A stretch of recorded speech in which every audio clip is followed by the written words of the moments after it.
Hello friends, नमस्कार। मेरा नाम एडवोकेट साहिल कपूर और आपका बहुत स्वागत है मेरे चैनल अपेजर्स पर।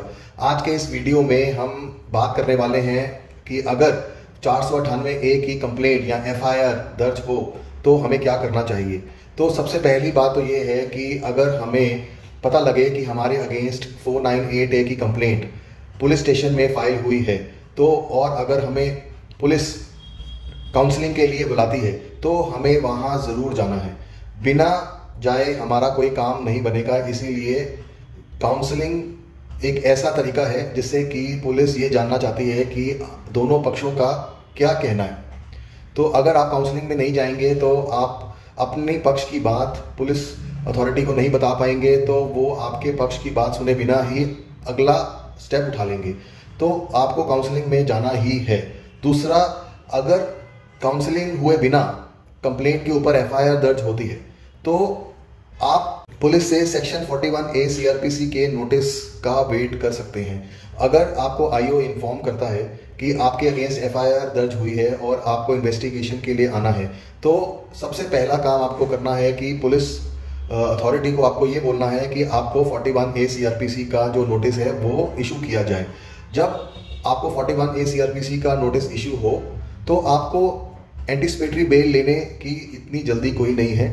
आपको सिर्फ ये समझना है कि 41A CRPC जो नोटिस है वो बिल्कुल एंटीसिपेटरी बेल के प्रोविजंस के ऊपर ही चलती है, ठीक है। और 41A CRPC को इशू करने का जो डायरेक्शन सुप्रीम कोर्ट ने अरनेश कुमार की जजमेंट में दिया था, उनका मकसद यही था कि कम से कम एंटीसिपेटरी बेल की पिटिशंस कोर्ट में फाइल हों और एक्यूज्ड जो जिनके अगेंस्ट FIR दर्ज हुई है वो 41A CRPC की ही पालना करके पुलिस स्टेशन में इन्वेस्टिगेशन में शामिल हो। और पुलिस अथॉरिटी को ये डायरेक्ट किया गया कि वो किसी भी हालत में किसी भी एक्यूज्ड को, अगर वो 41A CRPC के नोटिस का पालना करता है और टाइमली इन्वेस्टिगेशन में हाजिर होता है तो उनको अरेस्ट नहीं किया जाएगा।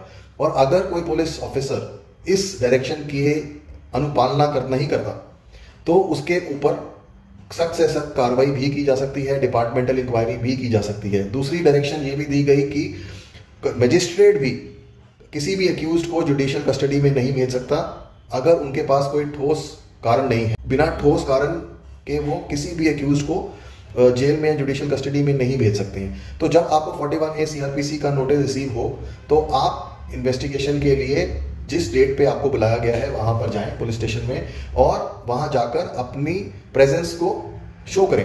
तो जब आप अपनी प्रेजेंस को शो करेंगे तो आपका जो इन्वेस्टिगेशन ऑफिसर है वो आपको इन्वेस्टिगेशन में इन्वॉल्व करेगा और इन्वॉल्व करने के बाद आपको उसे एक्नॉलेजमेंट भी देना है कि आप 41A CRPC के नोटिस के बेसिस पे इन्वेस्टिगेशन के अंदर शामिल हो गए। अगर वो एक्नॉलेजमेंट नहीं देता और आपको मना करता है एक्नॉलेजमेंट देने से, तो आप उसकी कॉपी जो है वो RTI के जरिए भी निकाल सकते हैं, ठीक है।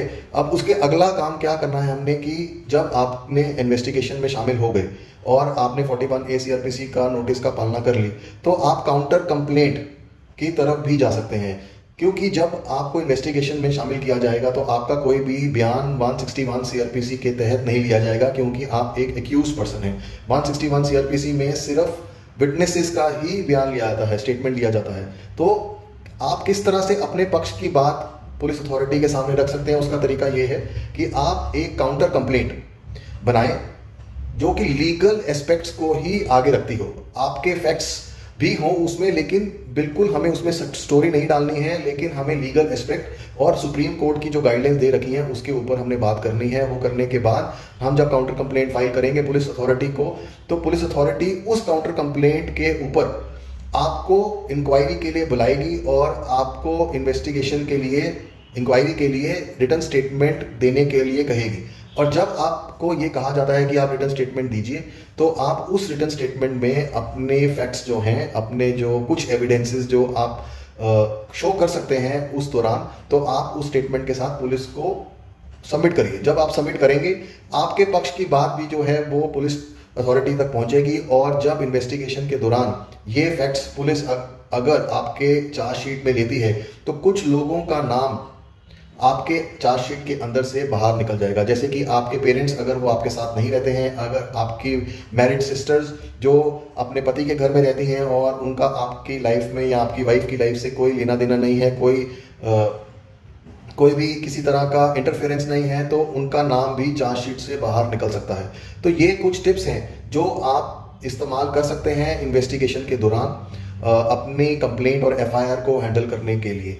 और अगर लास्ट में अगर मैं आपको बताता हूं कि अगर आपको लगता है कि आपकी जो कंप्लेंट या एफआईआर है जो आपके अगेंस्ट की गई है उसमें इन्वेस्टिगेशन सही तरीके से नहीं हो रही और इन्वेस्टिगेशन ऑफिसर सही तरीके से आपके पक्ष की बात नहीं सुन रहा है, तो आप मजिस्ट्रेट के पास सेक्शन 156(3) सीआरपीसी के तहत एक पिटीशन फाइल कर सकते हैं, जिसमें आप मजिस्ट्रेट से प्रे कर सकते हैं कि वो इन्वेस्टिगेशन को मॉनिटर करें, क्योंकि इन्वेस्टिगेशन ऑफिसर जो है वो सही तरीके से इन्वेस्टिगेशन नहीं कर रहा। तो ये कुछ टिप्स हैं जो आप अपने केस के अंदर, अपने कंप्लेंट के अंदर या एफआईआर के अंदर यूज करें, जिससे कि आप पुलिस को इस दौरान हैंडल कर सकते हैं और आपको ज़रूर फायदा देंगे। बहुत बहुत शुक्रिया। और वीडियोस के साथ मैं ज़रूर आपको इन नॉलेज देता रहूँगा और आप उन चीज़ों को फॉलो करके अपने केस को उसी तरह से फाइट करके अपने आप को बचाव की तरफ लेके जा सकते हैं। बहुत बहुत शुक्रिया, धन्यवाद।